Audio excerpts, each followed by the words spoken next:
అంటే యుద్ధమే చేయాల్సిన అవసరం లేదు. శత్రువు ఎనిమితో దోస్తీ చేసినా చాలు, మిగతా కదంతా ఆ శత్రువే చూసుకుంటాడు. ట్రంప్ అండతో రెచ్చిపోతున్న పాకిస్తాన్ విషయంలో మోడీ సర్కార్ ఆ వ్యూహాన్ని అమలు చేస్తోంది. ఆపరేషన్ సింధూర్ సమయంలో ఫస్ట్ టైం తాలిబాన్ మంత్రితో చర్చల ద్వారా ఇస్లామాబాద్ కు స్ట్రాంగ్ మెసేజ్ పంపిన భారత్ ఇప్పుడు తాలిబాన్ విదేశాంగ మంత్రిని భారత్ కు ఆహ్వానించి మరో మాస్టర్ స్ట్రోక్ ఇచ్చింది. ముత్తాకి భారత్ లో దిగిన తర్వాతే అసలు గేమ్ స్టార్ట్ చేసింది.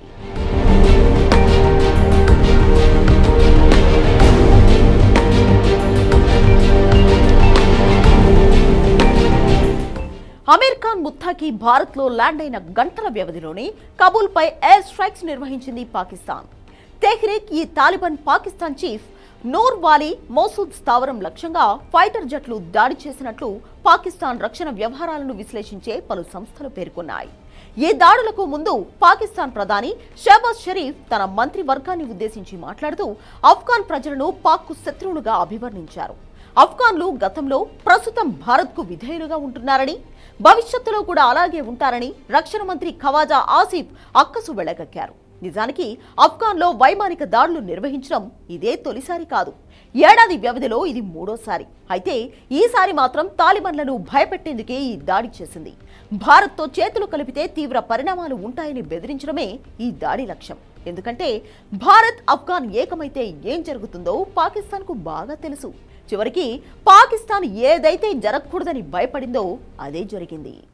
India is fully committed to the sovereignty, territorial integrity and independence of Afghanistan. Closer cooperation between us contributes to your national development as well as regional stability. Pak ప్రభుత్వం సైన్యం పునాదులు కదిలిపోయే ప్రకటన ఇదే. వాణిజ్యం, మానవతా సాయం కోసం ఆఫ్ఘాన్లో నిర్వహిస్తున్న టెక్నికల్ మిషన్ను పూర్తి స్థాయి దౌత్య కార్యాలయ స్థాయికి అప్గ్రేడ్ చేసినట్లు జైశంకర్ ప్రకటించారు. ఇది ఇస్లామాబాద్కు ఫస్ట్ స్ట్రోక్. ఇక్కడితో అయిపోలేదు, మరో సంచలన ప్రకటన చేశారు. రెండు దేశాలు ఎదుర్కొంటున్న సీమాంతర ఉగ్రవాదాన్ని ఉమ్మడిగా ఎదుర్కొంటామన్నారు. సీమాంతర ఉగ్రవాదాన్ని పెంచి పోషిస్తున్న కొన్ని దేశాలకు త్వరలోనే తగిన బుద్ధి చెబుతామని ఇండైరెక్ట్ గా వార్నింగ్ ఇచ్చారు. అలాగే ఆఫ్ఘనిస్తాన్ స్థిరత్వానికి భారత్ దీర్ఘకాలంగా మద్దతిస్తుందని జైశంకర్ హామీ ఇచ్చారు. ఆఫ్ఘనిస్తాన్ సార్వభౌమాధికారం, ప్రాదేశిక సమగ్రతతో పాటు ఆ దేశ స్వాతంత్రానికి తాము పూర్తిగా కట్టుబడి ఉన్నామని పేర్కొన్నారు. రెండు దేశాల మధ్య సన్నిహిత సహకారం జాతీయ అభివృద్ధికి, ప్రాంతీయ స్థిరత్వానికి దోహదపడుతుందని జైశంకర్ హామీ ఇచ్చారు. సింపుల్ గా చెప్పాలంటే భారత్, ఆఫ్ఘాన్ కలిసి పాక్ కథ ముగిస్తాయని సీరియస్ వార్నింగ్ ఇచ్చారు. పాకిస్తాన్ భయం కూడా అదే.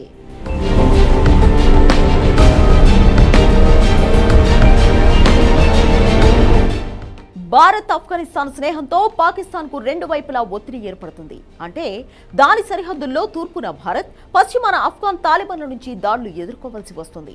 ఇప్పటికీ తాలిబాన్ల ఫైటర్లు పాక్తో యుద్ధానికి సిద్ధమని చెబుతున్నారు. 2640 కిలోమీటర్ల డ్యూరాండ్ లైన్ వెంబడి ఉద్రిక్తతలు కొనసాగుతూనే ఉన్నాయి. ఇలాంటి సమయంలో యుద్ధం వస్తే భారత్తో పాటు ఆఫ్ఘనిస్తాన్తోనూ ఒకేసారి యుద్ధం చేయాల్సిన పరిస్థితి పాకిస్తాన్కు ఏర్పడుతుంది. అలాంటి సిచ్యుయేషన్ వస్తే ఒక్క రోజు కూడా పాకిస్తాన్ యుద్ధం చేయలేదు. ఇండియా ఆఫ్ఘాన్ దోస్తీ సైనికంగా ఎంత తీవ్ర ముప్పు ఏర్పరుచుతుందో చెప్పడానికి ఇదొక్క ఉదాహరణ చాలు. ఆ మాటకొస్తే భారత్ యుద్ధ రంగంలో దిగాల్సిన అవసరం కూడా లేదు. ఆఫ్ఘనిస్తాన్కు అండగా నిలిచినా చాలు, వాళ్లే ఉగ్రదేశం కథ ముగించేస్తారు. సీమాంతర ఉగ్రవాదాన్ని ఉమ్మడిగా ఎదుర్కొంటామన్న జైశంకర్ ప్రకటన వెనుక పెద్ద కథే ఉంది. ఆఫ్ఘనిస్తాన్లో ఏ ఉగ్రదాడి జరిగినా భారత్ రంగంలోకి దిగుతుందని క్లారిటీ ఇచ్చారు. సో పాకిస్తాన్కు బ్యాడ్ టైం స్టార్ట్ అయిందన్నమాట.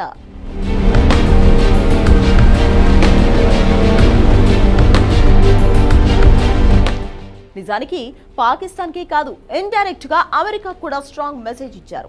ఆఫ్ఘనిస్తాన్ సార్వభౌమాధికారం, ప్రాదేశిక సమగ్రతతో పాటు ఆ దేశ స్వాతంత్రానికి తాము పూర్తిగా కట్టుబడి ఉన్నామని పేర్కొనడం అందులో భాగమే. పాకిస్తాన్ను అడ్డు పెట్టుకుని బాగ్రామ్ ఎయిర్ బేస్ లో జెండా పాతాలనుకున్నాడు. ఆ లక్ష్యంతోనే పాకిస్తాన్కు దగ్గరయ్యే ప్రయత్నాలు చేస్తున్నాడు. ఈ కుట్రలకు మోడీ సర్కార్ చెక్ పెట్టింది. ఆఫ్ఘాన్ సార్వభౌమాధికారానికి భారత్ కట్టుబడి ఉంటుందని తేల్చి చెప్పింది. అలా పాకిస్తాన్తో పాటు అమెరికాకు మాస్టర్ స్ట్రోక్ తగిలింది. ఇక కాసిం మునీర్ ఏమాత్రం తోకజాడించినా పాకిస్తాన్ విధ్వంసం అంటే ఎలా ఉంటుందో చూస్తుంది. అందులో ఎలాంటి అనుమానం అక్కర్లేదు.